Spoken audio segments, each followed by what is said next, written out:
जय श्री श्याम दोस्तों, आस्तिक कहानियों में आपका स्वागत है। माघ मास महात्म 27वां और 28वां अंतिम अध्याय। प्रेत कहने लगा कि हे पथिक, मैं इस समय तुम्हारे पास जो यह गंगा जल है मांगता हूँ, क्योंकि मैंने इसका बहुत कुछ महात्म सुना है। मैंने इस पर्वत पर गंगा जल का बड़ा अद्भुत आश्चर्य देखा था, इसलिए यह जल मांगता हूँ। क्योंकि मैं प्रेत योनि में अति दुखी हूँ। एक ब्राह्मण अनाधिकारी को यज्ञ कराकर ब्रह्म राक्षस हो गया। वह हमारे साथ 8 वर्ष तक रहा। उसके पुत्र ने उसकी अस्थियों को इकट्ठा करके गंगा में कनकल स्थान में गिरवा दिया। उसी समय वह राक्षसत्व त्याग कर सद्गति को प्राप्त हुआ। यह मैंने प्रत्यक्ष देखा है, इसलिए मैंने तुमसे प्रार्थना की है। मैंने पहले जन्म में तीर्थ स्थानों में बड़े बड़े दान लिए थे और उनका प्रायश्चित नहीं किया था। इसी से मैं हजारों वर्ष तक इस प्रेत योनि में, जिसमें अन्न और जल मिलना अति दुर्लभ है, दुख पा रहा हूँ। इस योनि में मुझको हजारों वर्ष बीत गए। इस समय आप जल देकर मेरे प्राणों को, जो कंठ तक आ गए हैं, बचाओ। कुष्ठ आदि रोग से भी मनुष्य प्राणों को त्याग करने की इच्छा नहीं करता।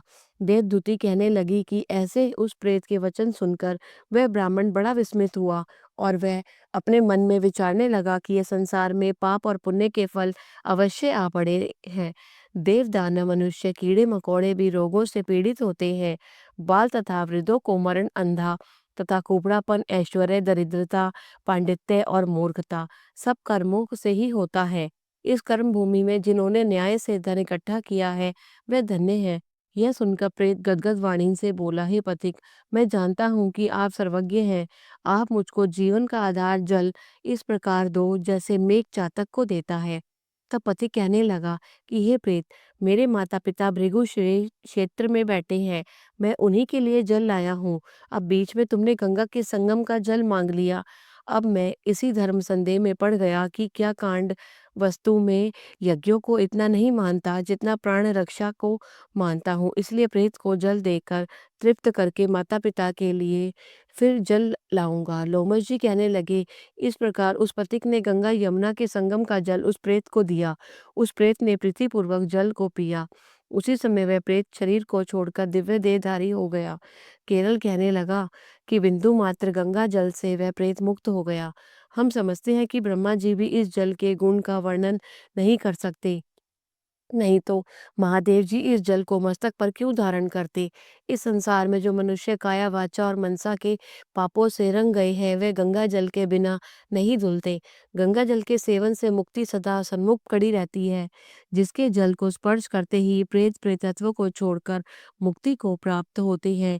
जो गंगा स्नान करता है वह वैष्णव पद को प्राप्त होता है।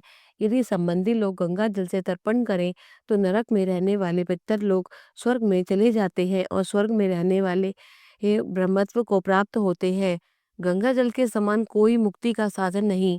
वह प्रेत वहां से चला गया और 1 मास में जब माघ मास आया तो उसने सुना कि हुए प्रयाग महात्म के अनुसार गंगा यमुना के संगम पर स्नान करके पिशाच शरीर को धारण कर भक्ति पूर्वक नारायण को स्तुति करता हुआ वह द्रविड़ देश का राजा गंधर्वों से सेवित उत्तम विमान पर बैठकर इंद्रपुरी को गया।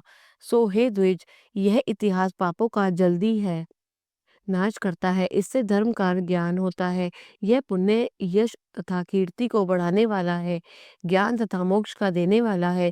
तुम भी सदगति पाने के लिए प्रयाग चलो। वहां पर हम ऐसा स्नान करें जो देवताओं को दुर्लभ होता है। वहां पर श्राप से पैदा हुआ पिशाचपन सब नाश हो प्राप्त हो जाता है। इस प्रकार लोमश जी के मुख से अमृतमय मधुर कथा को सुनकर मानो अमृत पीकर सब प्रसन्न हुए और पाप रूपी समुद्र से पार हुए। उन्हीं के साथ सब लोगों ने दक्षिण दिशा को प्रस्थान किया। बोलो श्री कृष्ण भगवान ने की जय।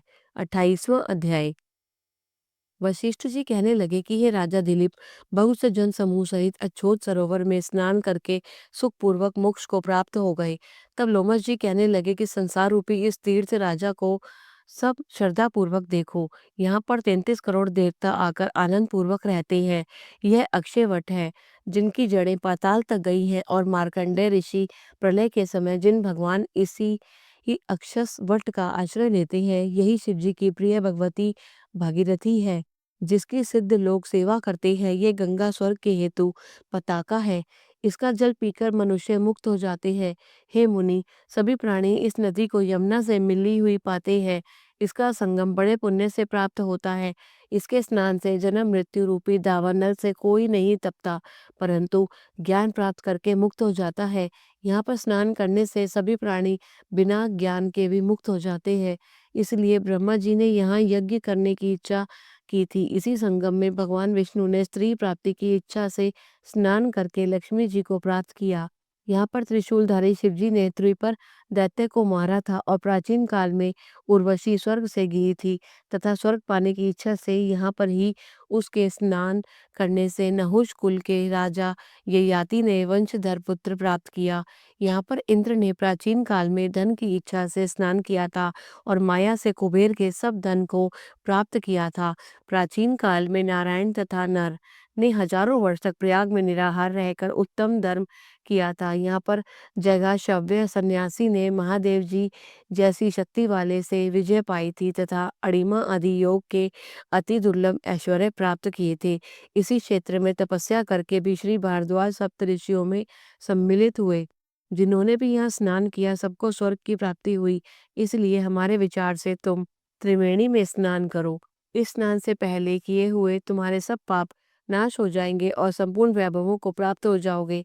ऋषि के इस प्रकार के सत्य वचन सुनकर सब ही त्रिवेणी में स्नान करने लग गए और उसी स्नान करने से सबकी पिशाचता नष्ट हो गई। शाप से विमुक्त होकर उन्होंने अपना शरीर धारण कर लिया। वेद निधि ने अपनी संतान को देखकर प्रसन्न चित्त होकर लोमश जी को संतुष्ट किया और कहा कि आपके अनुग्रह से ही श्राप से विमुक्त हुए। अब आप इन बालकों के योग्य धर्म को कहिए। लोमश जी ने कहा कि इस युवा कुमारों ने वेदों का अध्ययन समाप्त कर लिया है, इसलिए इन कन्याओं के प्रीति पूर्वक कर कमलों को ग्रहण करे। तब लोमश जी तथा कमलों को ग्रहण करे तब लोमश जी तथा अपने पिताजी की आज्ञा से इस ब्रह्मचारी ने पांचों कन्याओं से विवाह कर लिया और इन कन्याओं के सब मनोरथ पूर्ण हुए। जिसके घर में लिखा हुआ यह मातम पूजा जाता है, वहाँ नारायण ही पूजे जाते हैं। पुष्कर तीर्थ में, प्रयाग में, गंगा सागर में, देवालय में, कुरुक्षेत्र में तथा विशेष करके काशी में इसका पाठ अवश्य करना चाहिए। पुष्कर तीर्थ में ग्रहण के अवसर पर इसके पाठ का दुगुना फल मिलता है और मरने पर वैष्णव पद की प्राप्ति होती है। बोलो श्री कृष्ण भगवान की जय। अगर आपको यह अध्याय पसंद आया, कृपया करके इसे लाइक कीजिए, शेयर कीजिए और कमेंट कीजिए। जय श्री श्याम।